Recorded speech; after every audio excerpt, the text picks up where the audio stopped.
Então, aquilo que eu falo pro outro, ó, vou te aconselhar, não faz isso porque eu tô sentindo uma intuição. Intuição não. Intuição só se dá para quem estuda muito sobre isso. Então, às vezes você olha e fala assim, até falo lá pro pessoal na empresa, aqui com a Camila, eu olhei e falei, ó, o comportamento de fulano vai nos mostrar X, Y, Z. Normalmente eu erro? Não, mas porque eu estudo demais sobre isso. Agora assim, mas eu tô sentindo uma intuição assim de que... Não, é como sonhos, né? Eu preciso fazer essa live dos sonhos. Sonhos sempre fala do sonhador, tá? A gente sonha pelo menos, todo mundo, eu, você, sua mãe, seu tio, sua avó, a gente sonha 6 vezes por noite. O nosso processo de sonho acontece ali no estágio 2 ao estágio 4. 2, 3 e 4 eu entro para um sonho. Quando eu vou buscar, Paula, o que você acha da terapia de hipnose? Hipnose você vai passar por um sonho, um sono leve, tá? A terapia de hipnose, ela vai, não sou contra, não é o que eu trabalho e não indicaria para as mentoradas minhas, tá? Nem para alunas minhas. Por quê? Porque você passando por esse sono leve, essa terapia sua de hipnose, você não tem acesso a isso de modo consciente. Paula, mas tudo que a gente vive tá no inconsciente? Tá no inconsciente. Só que eu quero trazer para o consciente, eu quero elaborar isso. Então o seu sonho fica recalcando, trazendo tudo para você hoje, para que você olhe para o seu passado e fala isso. Então assim, eu sonhei que minha vizinha brigava com o marido dela e matou ele. Aí, Paulo, o que é significa? Hoje a Leila até ligou, ó, sonhei tal coisa, o que significa? Falei pra ela, vamos entrar aí na análise. O sonho normalmente falando sempre do sonhador. O que eu posso fazer? De repente eu posso reportar aquilo que eu sonho no meu pai, na minha mãe, reportar num animal. Toda vez que eu sonho com um animal eu falo sobre sexualidade, algo que eu preciso desenvolver bem. Tinha um rapaz que ele vivia sonhando com Maurício Matar. Isso foi numa análise concreta, tá? Ele vivia sonhando, já era pai de família, casado, tinha 40 e tantos anos. Ele vivia sonhando com o Maurício Matar. Anos-luz mais tarde, é difícil para você chegar numa pessoa e falar, olha só, aqui fala sobre a sua sexualidade, que é o seu anseio, seu desejo pulsional, talvez não é o que você quer, né, tá casado, com filhos, enfim. Anos mais tarde, não demorou muito, uns 5 ou 6 anos, ele afirma a sua sexualidade, que ele era homossexual e que ele passa a se relacionar com homens. Então, o seu sonho, ele é revelador do quê? Do seu passado. O seu sonho não é revelador do que você vai ter no futuro, mas bastante dita, porque você precisa elaborar. Você vai sonhar 1000 vezes com algo que você não elaborou. Tá? O seu sonho fica elaborando, fica posicionando isso para você até que você consiga elaborar. Então, falando aqui do sonho, então está dentro do nosso inconsciente isso também. Pessoas que possuem, eu coloquei aqui, qualquer tensão que da vida gera muita tensão dentro de nós e assim não consegue enfrentar as questões da vida. A pessoa que está com muita baixa autoestima. Nunca vivemos uma era de tantas pessoas que não se ajustam às questões da vida. Elas não conseguem mais enfrentar pequenas coisas da vida porque elas estão com o superego muito fragilizado. Não aceitam, não, tudo não pode, porque não vai dar certo, porque agora não vai poder, não, porque não vou dar conta, e acabam indo para uma ansiedade generalizada. O transtorno de ansiedade generalizada não consegue enfrentar um trânsito caótico, não consegue enfrentar um novo emprego, porque o medo é tanto. Lembra que eu falei que ansiedade e medo são faces da mesma moeda? Ela dispara no seu sistema autônomo as questões da vida, como se ela precisasse lidar com uma fera. Então aquela formiga passa a ser para ela uma barata, né? Tudo para ela começa a ser muito grande. São pessoas que estão sempre dando pitis, elas estão sempre colocando a culpa no ânimo, sofrem com claustrofobia, pequenas cobranças, pois ela já está com um ego tão fragilizado que elas não possuem mais uma boa estrutura psíquica.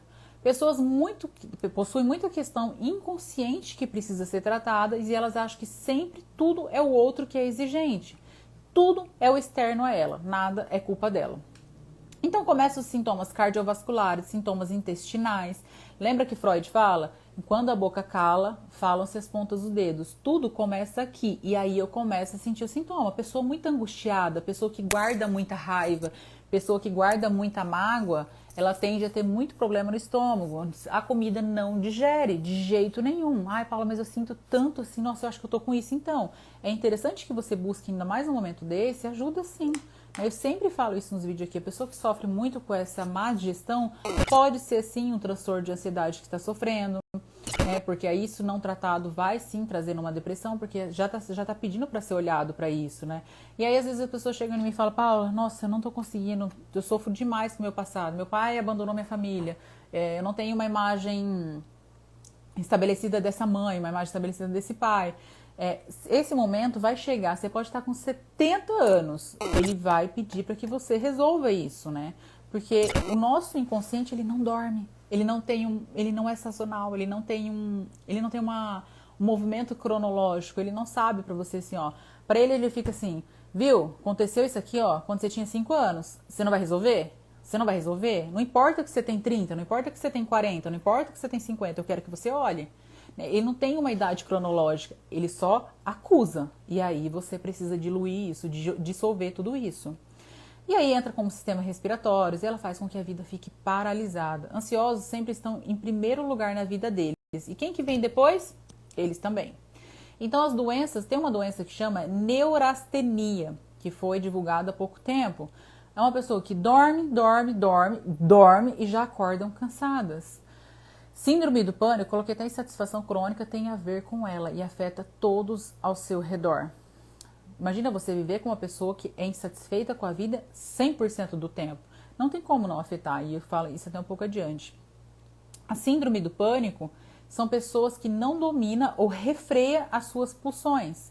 Dentro da ansiedade também tem muita angústia, medo, né? Medo de ter medo, eu tenho medo de ter medo. Aí eu tenho medo de ter uma crise que eu ainda nem tive, mas eu já estou elaborando e construindo, elaborando não, eu já estou construindo ela aqui sem nem elaborar. Então, normalmente, quando acontece essas pessoas que têm síndrome do pânico, se ela teve uma crise ali que dura em torno dos seus 10 minutos, não vai passar disso, ela não vai morrer disso, né? E se ela não tem essa consciência, mas é um estado absurdo, a pessoa se sente extremamente fora da casinha, o batimento aumenta, o suor nas mãos, no corpo todo. Então ela tem medo de ter a crise exatamente. Se ela teve uma crise num supermercado. Aí todas as vezes que ela vai no supermercado, a chance de ela ter a crise é 90% mais, porque ela fica imaginando da outro momento que ela teve. Então eu coloquei, ela associa onde teve a sua última crise. Quais são os sintomas? Dificuldade de respirar, sensação de sufocamento, peso na cabeça, opressão pré-cardial, que é o coração cardial, impressão de morte iminente, evitação secundária, onde ela teve já crise, ela evita ir, né, porque ela tem receio de ter de novo. E às vezes ela chega a ter, aí saiu agora esse nessa fobia, né, não é essa novo, foi estudado, agora chama agarofobia. Agarofobia, que é o medo de lugares abertos, multidão, shows, não consegue ir, porque ela sente essa fobia e ela tem essas mesmas sensações que eu acabei de falar.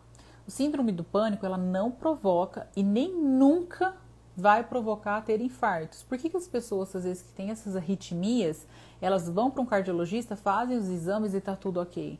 Porque é um transtorno de ansiedade generalizada ou um transtorno de pânico. Então tem essa sensação de acelero dos batimentos cardíacos, mas não é que ela tem um problema no coração. Ela faz essa passagem. Paulo, mas se a pessoa estiver frequente, ela vai vir? Não, ela não vai vir ter, porque é uma sensação de aceleramento e arritmia naquele momento.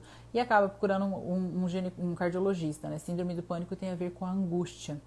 Aí nós temos os 3 tipos de fobias, que é a agarofobia, que é o medo fóbico de lugares específicos, lugares abertos, se evita shows, tem a sensação de sufocamento. Tem a fobia social, que é o medo de ser avaliado por outras pessoas. Agora pasmem, mais de 50% da população sofre com essa fobia social. Por quê? Porque eu tenho medo o tempo todo do que as pessoas vão achar. Por que eu não consigo falar não pro outro? Eu falo não pra mim, mas eu não falo pro outro. Porque eu tenho medo de decepcionar o outro, eu tenho medo de frustrar o outro. Só tem medo quem? Possui baixa confiança em si mesmo. Não tá uma autoestima estabelecida. Porque o que o outro pensa já não é da minha alçada. O que o outro pensa não é um problema meu. O problema é meu, é o que eu penso, o que eu faço, a forma como eu ajo. Eu estou agindo dentro dos meus princípios, dentro dos meus valores, agora o problema é dele.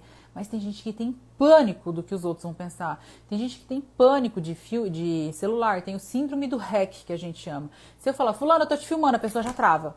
Não, e ela começa a suar, olha aqui, Paula, minhas mãos suando, e começa a dar falta de ar, palpitação, não quero aparecer. Então, isso também é um tipo de fobia, tá? E a fobia específica, que é um medo desproporcional. Agora, eu até fiz uma lista muito rápida aqui, só para você entender sobre essa questão da fobia, que entra acrofobia, que é medo de altura, agorafobia, que é o medo de lugares abertos, astrofobia, que é medo de tempestade, relâmpago, microfobia, medo de micróbios, claustrofobia, que é mais comum, que é medo de lugares fechados, elevadores e avião. Isso realmente, a pessoa ela não consegue, ela entra num estado de pânico porque sufoca a sua, né, a sua entrada de ar e ela vai ficando de fato totalmente entra no estado assim que ela precisa ser de fato socorrida. Né? E aí qualquer medicamento vai fazer efeito na hora? Depende, se você levar no hospital, sim. Paula, mas eu preciso tratar isso. Tem duas dinâmicas que eu trabalho na mentoria. Como que é? Paula, a pessoa chega pra mim, né, dependendo do grau, porque dependendo do grau que ela chega, é psiquiatra. Vai ter que entrar com essa medicação para que 20% dessa fobia seja resolvida, né? Eu preciso dar uma acalmada nessa pessoa. E aí, com o medicamento tomado de forma contínua e certa, tem muito efeito. Lembrando, o medicamento ele vai tratar a causa, vai tratar o sintoma e não a causa. A causa se trata nos 80-20, né? 80% que a gente vai fazer uma análise. Então tá, eu tenho fobia de entrar em avião.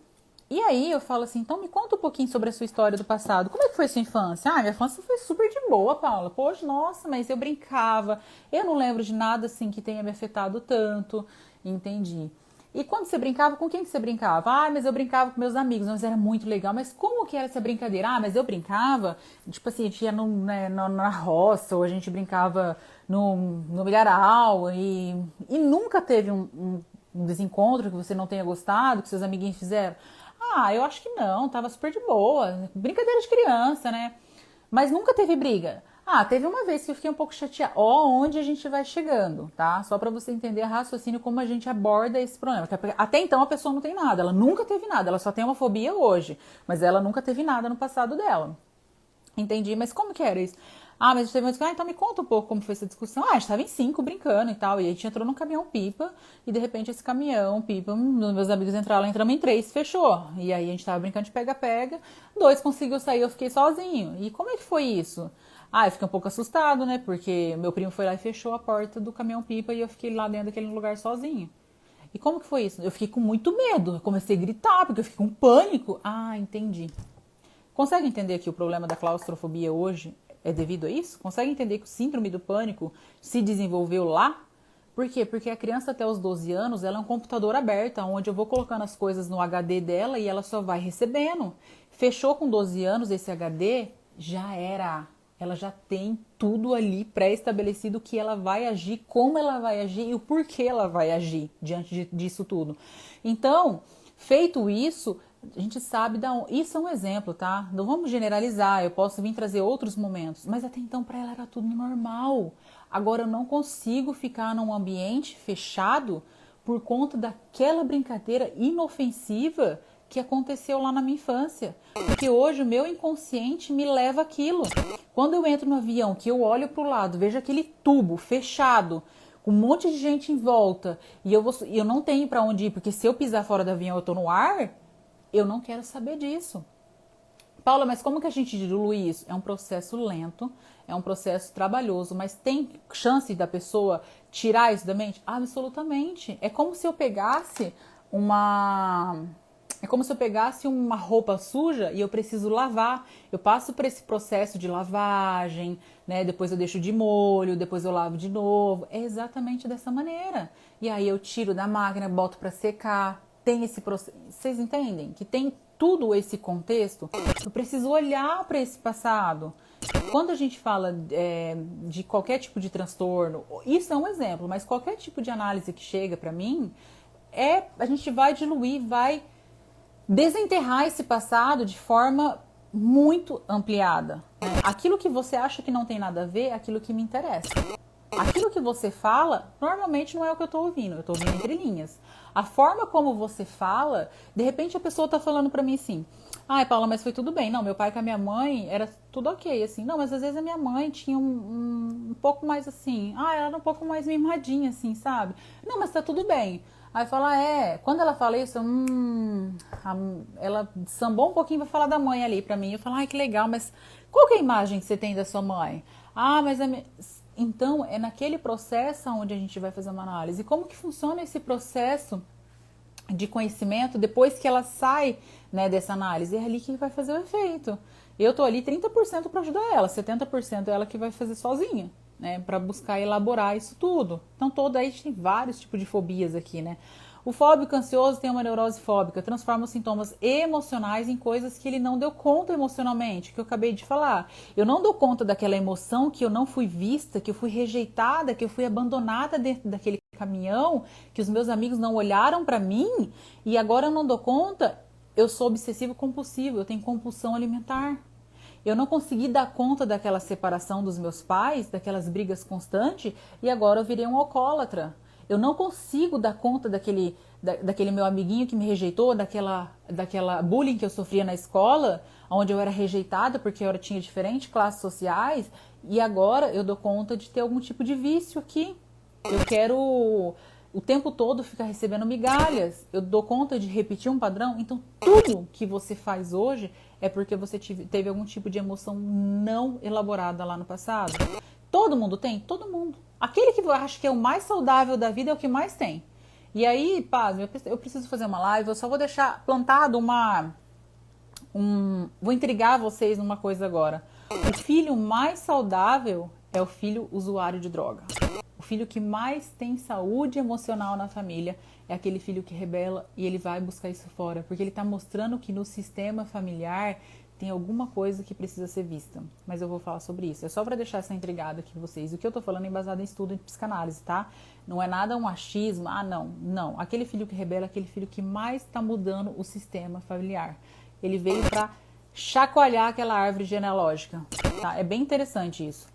Coloquei o médico psiquiatra em casos que necessita de medicamento para que 20% do processo seja resolvido e 80% seja em terapias e processos de autoconhecimento direcionado. Eu consigo isso sozinha, acho muito difícil. A psicanálise é um processo que a gente busca olhar para o seu passado para a gente elaborar agora o seu presente. Elaborar o seu passado para a gente modificar o seu presente e trazer uma direção melhor para o seu futuro. E como que a gente consegue mudar todo esse contexto? Se ajudando sozinha agora, Paula?